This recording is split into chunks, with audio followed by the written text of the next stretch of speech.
media, which is all well and good. But if you think about it, how many advertisers are actually doing that? And bear in mind as well, the growth rates of social media is something like 24% per annum on the latest data that we have. So that's a sort of like the initial benchmark that we have. However, there is, I think, quite compelling evidence to support over-investing in social media, beyond the kind of numbers that I've just talked about. And the next study that we found, major study, is a study from the States called the Engagement DB Report. And this shows that well-managed companies are taking social media very, very seriously. And it demonstrates a clear correlation between sophistication in social media and the financial performance of companies. So this study looks at the 100 top global brands, looks at companies like Starbucks, Coke, McDonald's, PepsiCo, GE, Dell, Mercedes, companies that are all very active in social media, and companies as well that are not. And it divides the companies up into 4 groups. You see there, wallflowers, butterflies, selectives, and mavens. And mavens are the ones that use social media the most. They've made social a key part of their go-to-market strategy. Perhaps one of the best examples of this is Starbucks. They're active in many channels, and very often they're driven by dedicated social media teams at the core of what they do. And they're assisted by company-wide awareness, support, and participation. So mavens are really companies that have completely embraced social media and are using it in every aspect of what they do, and there is widespread awareness across their organizations and participation across their organizations. Everybody understands what it is that they're doing. So what this showed us was that the companies with the deepest social media engagement grew revenue in 2010 by 18%.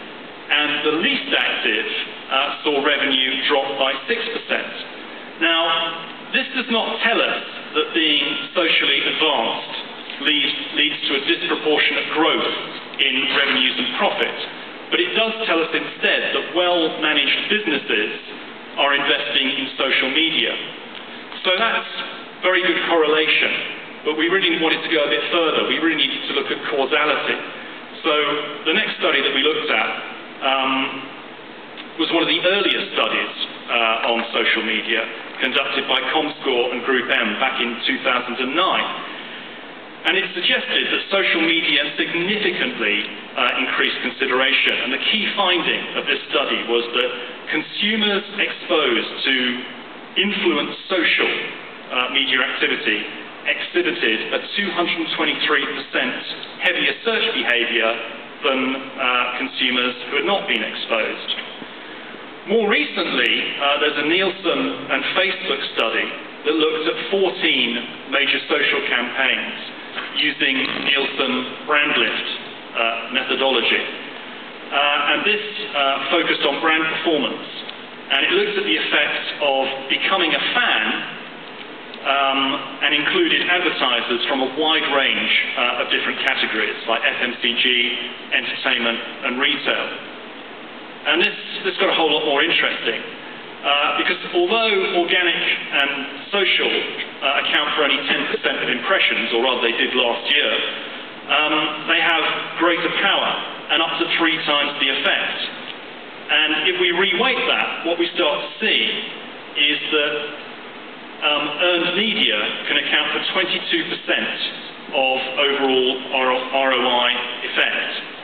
So putting that another way, campaigns that are social can increase online ROI by up to 28%. Now, this is quite a good starting point because it provides us with a first stage quantitative base for making online campaigns socially enabled. So it demonstrates that making online activity socially active can genuinely increase ROI. So given that data, unsurprisingly, we're now witnessing an an increase in social media promotions. And just a couple of sort of historic examples here. One of the first advertisers, in fact I think they were the first advertiser to use Twitter, was Dell. They used it as a sales channel. And they claimed that in the early days of that campaign, between 2007 and 2009, they achieved over $3 million of sales in the earliest iteration of Twitter usage. It's an early example, but a memorable one. More recently, Mazda in the UK, uniquely through Facebook, offered a 20% discount if customers checked in through Facebook. And although they wouldn't provide us with hard data for the campaign, the rumours around that campaign were that it was extremely effective. So just as we get used to check-ins and group buying models, along comes Twitter's promoted trends and promoted tweets, as we'll see, which are very, very influential. And one of the first campaigns to use this was Virgin America in the US, obviously. And they were the first major user of promoted tweets to put out a discount promotional code. And with that, they had their 5th highest sales day of the year, and they claimed they generated $10 million of resulting earned media, so very, very effective. Coca-Cola was actually the second brand to use promoted trends. They reported 86 million impressions from their campaign in 24 hours, a 6% engagement rate, and a cost of $70,000 equating to a CPM of just over $13. And the interesting thing about this case is that promoted trend campaign was sold to them at a cost of $70,000. Shortly afterwards, the price of one of those campaigns was doubled to $120,000, and that's now the cost of a promoted tweet per day. So, you know, it's incredibly effective. So social media offers a new array of options and channels for promotional campaigns, and the opportunity to generate significant ROI. So it's worthy of investigation for all companies. But social can also increase the power of online investment and offer the opportunity for social-led campaigns. But perhaps the greatest potential for gain seems to be from making social at the core of whole marketing campaigns. And this example is from the UK. It's for Whisper, which is a Cadbury brand in the UK. And Whisper is a brand which was relaunched recently, about 18 months ago, exclusively in Facebook. And it's actually cited by Sheryl Sandberg, who's the Chief Operating Officer of Facebook, as the most effective campaign they've had to date. So this really puts social at the core of the whole marketing campaign. And this turned budget constraint into a real opportunity. And this campaign, which was called For the Love of Whisper, asked Whisper fans to pledge time, talent, or their belongings in exchange for chocolate. And this became, Whisper as a consequence of this, became the UK's #1 chocolate brand, which is not bad for a brand which was only reintroduced 18 months ago, achieving £92 million of sales in the immediate campaign aftermath. So that's been calculated in terms of payback at £3.32 for every £1 invested. So an incredibly effective piece of work. So socially activated campaigns can activate a real movement. And the sentiment that seems to be kind of like quite prevalent is that people say to themselves, if people are interested in this, it must be worth looking at. I will give it more attention. So that sort of aura of engagement seems incredibly effective. Another campaign which has put social at the absolute core is, of course, the infamous campaign for Old Spice, which ran last year, Procter & Gamble's Old Spice. This doubled sales within a month, and for the following three months, sales were up 55%. Now, that's pretty exceptional. It's a pretty remarkable campaign, but it does indicate the potential of socially activated campaigns. So these are all relatively early examples, but they do indicate the power of going beyond just social media and giving a whole campaign social roots. So in 2011, I think there's a lot of brands aiming for brands to have, for every brand to have social roots, and that seems to be where we're going at the moment. So if you look at where we are so far, social can make search more effective, it can improve online campaigns, and it can be effective when the core of the whole campaign. But looking beyond that, to think beyond that, we need to look at socially enabled businesses, which are always on in real time. And that really takes us, as media agencies and marketing people, into a completely different area. It's a new area beyond mere campaign periods. It's about keeping brands front of mind all the time. And in order to evaluate that, you really have to understand the value of participation and influence. And I think influence is really the key word when it comes to social. So we've got a couple of studies to look at there. The first one in 2010, a company called Virtue tried to measure the value of a Facebook fan. And we get this question all the time from clients. What is the value of a Facebook fan? And you know, it's something that's quite hard to answer because there is such a wide array of data about it.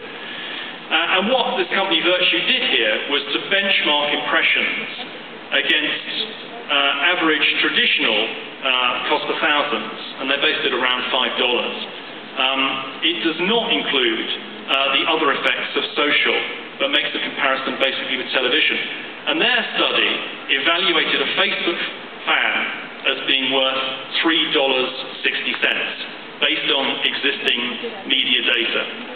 So if you want to go beyond that, more ambitiously last year, another company called Syncaps valued fans based on not just comparing it to media, but product spending, propensity to recommend, brand affinity, media value, and acquisition costs. And they estimated the value of a Facebook fan at a whopping $136.38, which is obviously, you know, absolutely huge. Now, both those studies are clearly assumptive. One is looking at the price or the value of a Facebook fan versus normal paid-for media. The second factors in the effects of the propensity to purchase and to influence. So they're very, very difficult things to measure, but at least it gives us a sort of an idea, a benchmark, if you like. Another study, Chat Trends, used word of mouth and lifetime value analysis and looked at the lifetime value.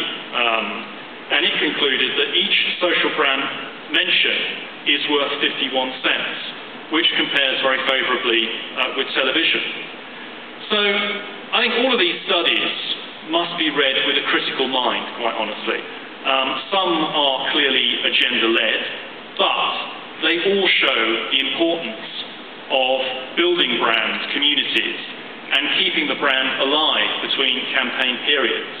And I think for all of us, you know, not just in this room, but the wider advertising and marketing community, you've got to have an understanding of this, because there is no way that this is going to go away. It's got a lot of momentum, and it will continue to gather momentum.